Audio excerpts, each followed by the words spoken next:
അപ്പോൾ നമ്മൾ എടുത്ത് ബാക്കി വെച്ചത് +2 ഗ്രാമറാണ് നമ്മൾ തുടങ്ങി വെച്ചിട്ടുണ്ടായിരുന്നത് അല്ലേ. അതിൽ കുറച്ച് നമ്മൾ എടുത്തു കഴിഞ്ഞു. ഇനി ബാക്കിയുള്ള ഗ്രാമറാണ് നമുക്ക് എടുക്കാനുള്ളത്. ഇനി നമുക്ക് എടുക്കാനുള്ളത് 109, അതായത് 109 പേജിലുള്ള ഗ്രാമറാണ്. പ്രസൻറ്റ് പെർഫെക്റ്റ് ടെൻസ്, അതായത് 12 ടെൻസുകളാണുള്ളത്. അതിൽ ഇനി ഇവിടെ വരുന്നത് പ്രസൻറ്റ് പെർഫെക്റ്റ് ടെൻസാണ് നമുക്ക് എടുക്കാനുള്ളത് കേട്ടോ. അപ്പോൾ നമുക്ക് ചാപ്റ്ററിലേക്ക് ഇതിലേക്ക് പോവാം, ഗ്രാമറിലേക്ക് പോവാം. Present perfect tense. The present perfect tense is used for an action that has been completed recently or just now. അതായത് പ്രസൻറ്റ് പെർഫെക്റ്റ് ടെൻസ് നമ്മൾ യൂസ് ചെയ്യുന്നത് എങ്ങനെയാണെന്ന് അറിയോ? അതായത് അല്പസമയം മുൻപ് പൂർത്തിയായതോ അല്ലെങ്കിൽ തൊട്ട് മുൻപ് പൂർത്തീകരിക്കപ്പെട്ടതോ ആയിട്ടുള്ള കാര്യങ്ങൾ പറയാനാണ് നമ്മൾ പ്രസൻറ്റ് പെർഫെക്റ്റ് ടെൻസ് യൂസ് ചെയ്യുന്നത്. ഈ പ്രസൻറ്റ് പെർഫെക്റ്റിൽ യൂസ് ചെയ്യുന്നത് ബിയുടെ പാസ്റ്റ് പാർട്ടിസിപ്പിൾ ഫോമാണ് ബീൻ. അതായത് Latha has come back just now, അതായത് ലത ഇപ്പോൾ തിരിച്ചു വന്നതേ ഉള്ളൂ. അവർ എന്നോട്, അതായത് at last they have agreed with me, അവസാനം അവർ എന്നോട് സമ്മതിച്ചിട്ടുണ്ട്. അങ്ങനെ എക്സാമ്പിൾസ് ഉണ്ട്, നോക്കിക്കോളുണ്ടോ. അപ്പോൾ അതായത് ഇതിൻ്റെ ഫോം എന്ന് പറയുന്നത്, ഇതിൻ്റെ പാറ്റേൺ, അതായത് പ്രസൻറ്റ് പെർഫെക്റ്റ് ടെൻസിൻ്റെ പാറ്റേൺ എന്ന് പറയുന്നത് subject plus have or has plus വെർബിൻ്റെ പാസ്റ്റ് പാർട്ടിസിപ്പിൾ ഫോം. വെർബ് എന്ന് പറഞ്ഞാൽ ക്രിയയുടെ past participle form. V1 V2 V3 ഒക്കെ ഉണ്ടല്ലോ അല്ലേ. കം, കെയിം അങ്ങനെയൊക്കെ പറയുമല്ലോ, കമ്മിങ് അങ്ങനെയൊക്കെ പറയുന്നതിൻ്റെ, അങ്ങനെയുള്ളതിൻ്റെ പാസ്റ്റ് പാർട്ടിസിപ്പിൾ ഫോമാണ് നമ്മൾ എവിടെ യൂസ് ചെയ്യുക? പ്രസൻറ്റ് പെർഫെക്റ്റ് ടെൻസിൽ നമ്മൾ യൂസ് ചെയ്യുന്നത്. അപ്പോൾ പ്രസൻറ്റ് പെർഫെക്റ്റ് ടെൻസ് എന്ന് പറഞ്ഞു കഴിഞ്ഞാൽ നമ്മൾ പഠിച്ചു സബ്ജക്റ്റ് ഐ, അല്ലെങ്കിൽ ഷീ, ഇറ്റ്, വി, ദേ, അതൊക്കെയാണ് നമ്മൾ സബ്ജക്റ്റായിട്ട് വരിക. അല്ലെങ്കിൽ നെയിംസ്, അത് പ്ലസ് ഹാവ് ഓർ ഹാസ്. അപ്പോൾ ഈ ഹാവ് ഹാസും എങ്ങനെ യൂസ് ചെയ്യുക എന്നുള്ളത് നമ്മൾ പഠിക്കണം. അതായത് ഐ, യു, വി, ദേ എന്ന് വരുന്നിടത്ത് ഹാവും, ഹി, ഷീ, ഇറ്റ് നെയിംസ് വരുന്നിടത്ത് ഹാസും ആണ് വരിക. ശ്രദ്ധിക്കുക കേട്ടോ, ഹാവും ഹാസും എവിടെ വരിക എന്നുള്ളത് ശ്രദ്ധിക്കുക. അപ്പം അതിനുശേഷം വരുന്ന പറഞ്ഞു പാസ്റ്റ് പാർട്ടിസിപ്പിൾ ഫോം, അതായത് V3 ഫോം. അതപ്പോൾ ED വരും. അതായത് ഇപ്പം നമ്മൾ എന്താ പറയുക, എന്തെങ്കിലും പറയുന്നത്, ഇപ്പോൾ നമ്മൾ ഫിനിഷ് എന്നാണെങ്കിൽ നമുക്ക് ഫിനിഷ്ഡ് എന്ന് പറയാം, വർക്ക് ആണെങ്കിൽ വർക്ക്ഡ് എന്ന് പറയാം. അങ്ങനെ ED ചേർത്തിട്ട് നമുക്ക് പറയാം കേട്ടോ. അങ്ങനെ ED അങ്ങനെ വരുന്ന V3 ഫോംസാണ് പാസ്റ്റ് പാർട്ടിസിപ്പിൾ പ്രസൻറ്റ് പെർഫെക്റ്റ് ടെൻസിൽ നമ്മൾ യൂസ് ചെയ്യുന്നത് കേട്ടോ. അപ്പം അതാണ് അതിൻ്റെ പാറ്റേൺ വരുന്നത്. ഇനി കുറച്ച് എക്സാമ്പിൾസ് വേണമെങ്കിൽ ഞാൻ പറഞ്ഞുതരാം. എന്ത് വരും? I have finished the report, ഞാനിപ്പോൾ റിപ്പോർട്ട് ഫിനിഷ് ചെയ്തു. അതേപോലെ we have opened all of the window, ഞങ്ങളെല്ലാ വിൻഡോവും ഓപ്പൺ ചെയ്തു. ഹാവും ഹാസും ശ്രദ്ധിക്കുക. Then she has lived in Germany for 10 years, 10 വർഷമായിട്ട് അവൾ ജർമ്മനിയിലായിരുന്നു. അങ്ങനെയൊക്കെ പറയുമ്പോൾ ലിവ്ഡ് പറഞ്ഞാൽ താമസിക്കുക അല്ലേ. അപ്പോൾ ED വെച്ചിട്ട് വരും. He has called his mother twice today, ഇന്ന് 2 പ്രാവശ്യം അവൻ അവൻ്റെ അമ്മയെ വിളിച്ചു.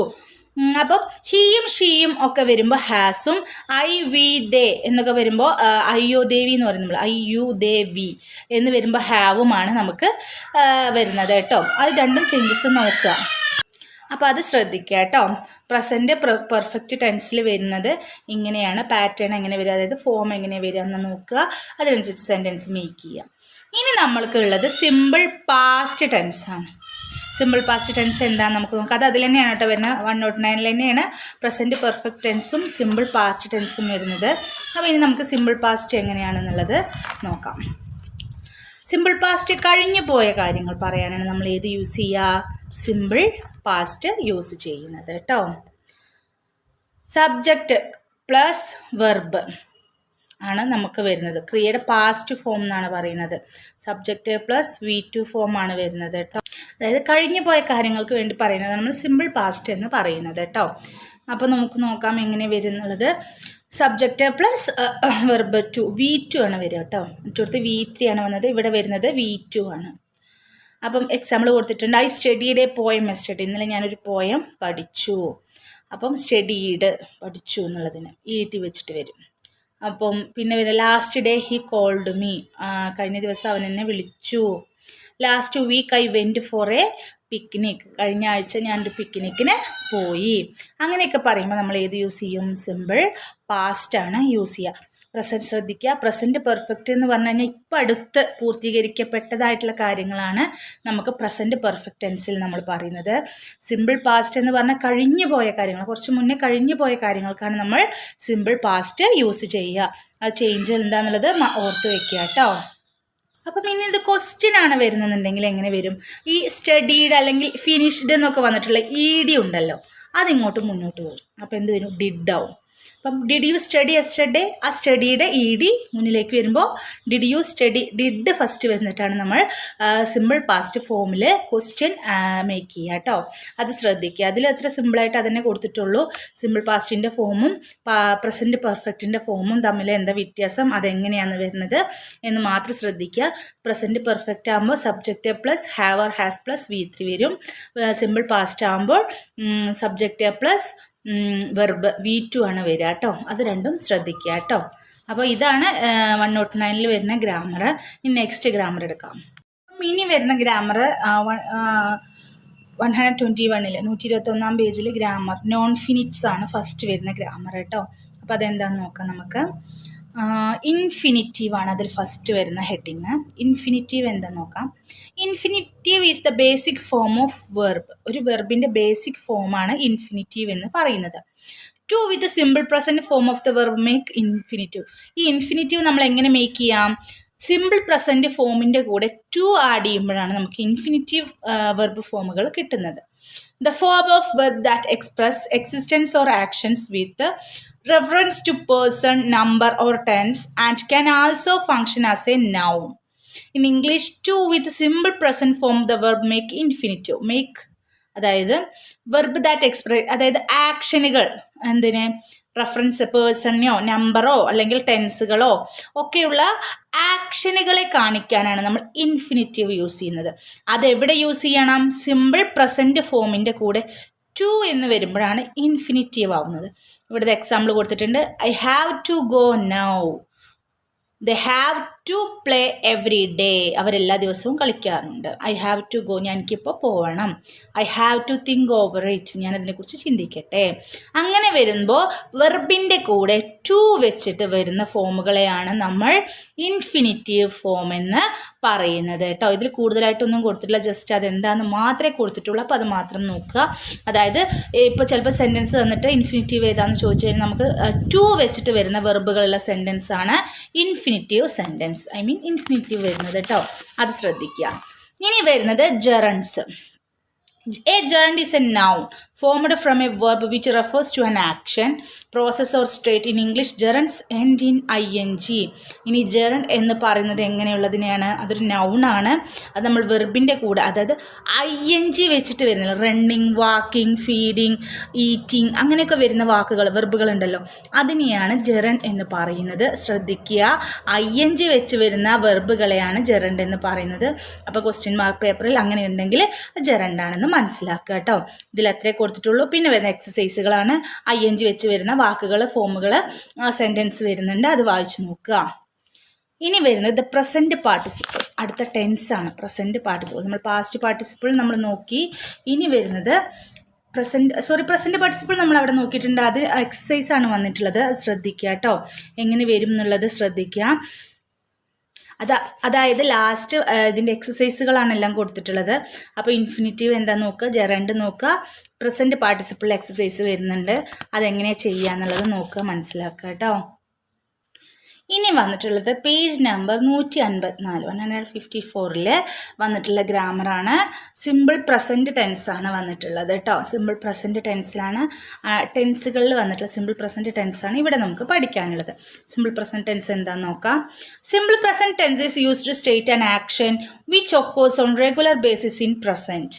The actions includes habitual or repeated action, scheduled occurring regular basis and fact that stand true all the time.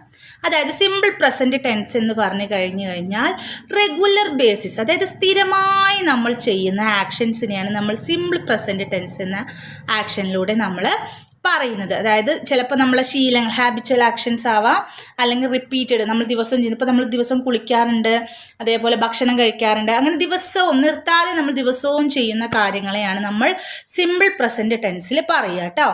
അപ്പം അതിൻ്റെ പാറ്റേൺ എന്ന് പറയുന്നത് സബ്ജക്റ്റ് പ്ലസ് വെർബ് ഏതൊക്കെ വരും? V1 അല്ലെങ്കിൽ V4 വരും. അതായത് V1 എവിടെ യൂസ് ചെയ്യാന്ന് വെച്ച് കഴിഞ്ഞാൽ നമ്മളിതാ ഇവിടെ കൊടുത്തിട്ടുണ്ട്. ഷീ, ഇറ്റ്, ഹി എന്ന് വരുമ്പോൾ നമ്മൾ V4 ES വെച്ച് അല്ലെങ്കിൽ എസ് വെച്ചിട്ട് ക്രൈസ്, റൺസ് എന്നൊക്കെ പറയുമല്ലോ. അതൊക്കെ നമ്മൾ സിമ്പിൾ പ്രസൻറ്റ് ഫോമിൽ എവിടെ എഴുതണം? ഹി, ഷീ, ഇറ്റ് എന്ന് വരുമ്പോൾ അല്ലെങ്കിൽ നെയിം വരുമ്പോഴും നമ്മൾ ES വെച്ചിട്ടാണ് എഴുതുക. അല്ലെങ്കിലോ നമ്മൾ ഫസ്റ്റ് V1 ഫോമിലാണ് നമ്മൾ അത് എഴുതുക കേട്ടോ. അത് ശ്രദ്ധിക്കുക. ഇനി ഇവിടെ ടൈപ്പ് വന്നിട്ടുണ്ട്. ഷീ ക്രൈസ്, അവൾ കരയാറുണ്ട്, ദിവസവും അവൾ ഇങ്ങനെ കരഞ്ഞുകൊണ്ടിരിക്കുക. സൺ റൈസസ്, സൂര്യൻ ഉദിക്കാറുണ്ട്. I come here every day, ഞാൻ ദിവസവും ഇവിടെ വരാറുണ്ട്. അപ്പം ഐ വന്നപ്പോഴെന്ത് വന്നു? എസ് ആഡ് ചെയ്തില്ല, കം എന്ന് മാത്രമാണ് വന്നത്. അപ്പോൾ അത് ശ്രദ്ധിക്കുക. He, she, it, he, it, ഷീക്ക് V4 ES അല്ലെങ്കിൽ എസ് വെച്ചിട്ട് എഴുതും. അല്ലാത്തതിനൊക്കെ നമ്മൾ സാധാ V1 ഫോമിൽ എഴുതും. ഏതിൽ? സിമ്പിൾ പ്രസൻറ്റ് ടെൻസിൽ സ്ഥിരമായി നമ്മൾ ചെയ്യുന്ന കാര്യങ്ങൾ എഴുതുമ്പോൾ കേട്ടോ. ഇനി വരുന്ന പ്രസൻറ്റ് കണ്ടിന്യൂസ് ടെൻസ് ആണ്. അതെന്താണ്? Present continuous tense is used to describe a continued or an ongoing action of the present. These actions are occurring exactly at the time of speaking. അതായത് പ്രസൻറ്റ് കണ്ടിന്യൂസ് എന്ന് പറഞ്ഞു കഴിഞ്ഞാൽ ഇപ്പോൾ നടന്നുകൊണ്ടിരിക്കുന്ന കാര്യങ്ങൾ, അതായത് ഇപ്പം നമ്മൾ പറയുമ്പോൾ ആ കാര്യം നടന്നുകൊണ്ടിരിക്കുകയാണ്. അങ്ങനെയുള്ള കാര്യം പറയുമ്പോൾ നമ്മൾ ഏത് യൂസ് ചെയ്യും?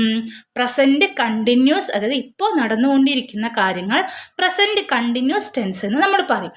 അതിൻ്റെ പാറ്റേൺ വരുന്നത് subject plus is, am, are plus verb plus ING. നമ്മൾ പറിച്ചു ജെറണ്ട് ING വരും. എവിടെ? പ്രസൻറ്റ് കണ്ടിന്യൂസ് ടെൻസിൽ. She is sleeping, I am talking right now, he is drinking water. അങ്ങനെ ING വെർബ് വെച്ചിട്ട് നമ്മൾ പറയുമ്പോൾ ഏത് വരണം? പ്രസൻറ്റ് കണ്ടിന്യൂസ് ടെൻസ് ആണ് വരിക. സിമ്പിൾ പ്രസൻറ്റ് ആണെങ്കിൽ ES, എസ് എവിടെ വരും? ഹി, ഷീ, ഇറ്റ്, നെയിംസ് അല്ലെങ്കിൽ V1 ഫോം വരും. പ്രസൻറ്റ് കണ്ടിന്യൂസ് ആകുമ്പോൾ വെർബിൽ ING ചേർത്തിട്ട് നമ്മൾ എഴുതും. അതാണ് അതിൻ്റെ ഡിഫറൻസ്. ഇതിലുണ്ടാവും. എക്സാമ്പിൾ വെച്ചിട്ട് പഠിക്കുക കേട്ടോ. ഇനി ഇതിൽ അവസാനം വരുന്ന ഗ്രാമർ എന്ന് വെച്ച് കഴിഞ്ഞാൽ നമ്മൾ ഇടയിലൊന്ന് മിസ് ചെയ്തു. 145 പേജിലൊരു ഗ്രാമർ വരുന്നുണ്ട്, അത് നമ്മൾ മിസ് ചെയ്തു. അതാണ് വരുന്ന ലാസ്റ്റ് ഗ്രാമർ. റിലേറ്റീവ് ക്ലോസസ് ആണ് അതിൽ വരുന്നത് കേട്ടോ, കുറച്ച് ചെറുതാണ്. Relative clauses are clauses starting with the relative pronoun who, that, which, whose, where, when. The most often used to define or identify the noun that precedes them. അതായത് relative close എന്ന് പറഞ്ഞാൽ close start ചെയ്യുന്നത് എങ്ങനെ? Close എന്ന് പറഞ്ഞാൽ sentence ആട്ടോ, finish ചെയ്തൊരു sentence നമ്മൾ ക്ലോസ് എന്ന് പറയുന്നത്. അപ്പോൾ അതെങ്ങനെ? റിലേറ്റീവ് പ്രോനൗൺ എന്താണെന്ന് വെച്ച് കഴിഞ്ഞാൽ who, that, which, whose, where, when, whom, whose അങ്ങനെയൊക്കെ വരുന്ന വാക്കുകൾ കണക്ട് ചെയ്തിട്ടുള്ള സെൻറ്റൻസ്. അതായത് ഒരു സെൻറ്റൻസ് കറക്റ്റ് ആവാൻ വേണ്ടി നമ്മൾ, അതായത് she danced for one person only who followed every single movement of her. അതിൽ ഹൂ, അതായത് അവൾ ഡാൻസ് നന്നായി കളിച്ചു. എന്തിന്? ആരെയാണോ അവളുടെ സിംഗിൾ മൂവ്മെൻറ്റ് ശ്രദ്ധിക്കുന്നത് അവർക്ക് വേണ്ടി. ആ ആരാണോ എന്നുള്ളതിൽ ആ ഹൂ ആണ് റിലേറ്റീവ് പ്രോനൗൺ എന്ന് പറയുന്നത്. ഷീ വെൻറ്റ് ടു പിക്നിക്, അവൾ പിക്നിക്കിന് പോയി. Which is her favourite place, ഏതാണോ അവളുടെ ഫേവറേറ്റ് പ്ലേസ് ആ പ്ലേസിലേക്ക് അവൾ പിക്നിക്കിന് പോയി. അങ്ങനെ വിച്ച്, വെൻ അങ്ങനെ വരുന്ന അതിനെയാണ് റിലേറ്റീവ് പ്രോനൗൺ എന്ന് പറയുന്നത്. രണ്ട് സെൻറ്റൻസിനെ കണക്ട് ചെയ്യുന്ന പ്രോനൗണാണ് റിലേറ്റീവ് പ്രോനൗൺ. അതാണ് ഈ വെന്ന്, ഹൂ, വിച്ച് ഒക്കെ വരുന്നത് കേട്ടോ. അപ്പം അങ്ങനെ വരുന്ന പ്രോനൗണുകളുള്ള ക്ലോസിനെയാണ് റിലേറ്റീവ് ക്ലോസ് എന്ന് പറയുന്നത്. ഇതിൽ എക്സാമ്പിൾസ് കൊടുത്തിട്ടുണ്ട്. My grandmother who suffered from rheumatism waddle towards us. അതായത് എൻ്റെ മുത്തശ്ശി. ഹൂ അതായത് ആരാണോ അതായത് രോഗങ്ങൾ കൊണ്ട് ആരാണോ സഫർ ചെയ്യുന്നത്, എൻ്റെ മുത്തശ്ശി എന്ന് പറയുന്നതാണ്. അതായത് ഒരു കണക്ട് ചെയ്ത് പറയുകയാണ്. ഒരു കാര്യത്തെ ഒന്നുകൂടി സമർത്ഥിക്കാൻ വേണ്ടി, അതായത് ഒന്നുകൂടി മോഡിഫൈ ചെയ്ത് പറയാൻ വേണ്ടി നമ്മൾ യൂസ് ചെയ്യുന്ന പ്രോനൗണാണ് relative pronoun. Who, when, which, where എന്നൊക്കെ പറയുന്നു കേട്ടോ. അപ്പം അങ്ങനെ വരുന്ന റിലേറ്റീവ് പ്രോനൗൺ ഉള്ള ക്ലോസിനെയാണ് റിലേറ്റീവ് ക്ലോസ് എന്ന് പറയുന്നത് കേട്ടോ. Functions of relative clause they provide information which makes the meaning clear and precise. അതായത് ഈ റിലേറ്റീവ് ക്ലോസിൻ്റെ ഫങ്ഷൻ എന്ന് പറയുന്നത് എന്താണെന്ന് വെച്ചാൽ പറയുന്ന കാര്യങ്ങൾ കറക്റ്റായിട്ട് സെൻറ്റൻസ് ക്ലിയർ ആക്കി പറയാൻ വേണ്ടിയിട്ടാണ് നമ്മൾ റിലേറ്റീവ് പ്രോനൗണ് പറയുന്നത് കേട്ടോ. അങ്ങനെയുള്ള വാക്കുകളാണ് റിലേറ്റീവ് ക്ലോസ് എന്ന് പറയുന്നത്. അപ്പോൾ ഇത്രയാണ് ഇതിൽ ഗ്രാമർ വരുന്നത്. അപ്പോൾ ഇത് നന്നായി ശ്രദ്ധിക്കുക, ചാപ്റ്റേഴ്സ് നന്നായി നോക്കുക, എക്സാമ്പിൾസ് ഉണ്ട്, എഴുതിയെടുക്കുക, മനസ്സിലാക്കുക. അപ്പം നെക്സ്റ്റ് ക്ലാസ്സിൽ കാണാം. Okay, bye, thank U.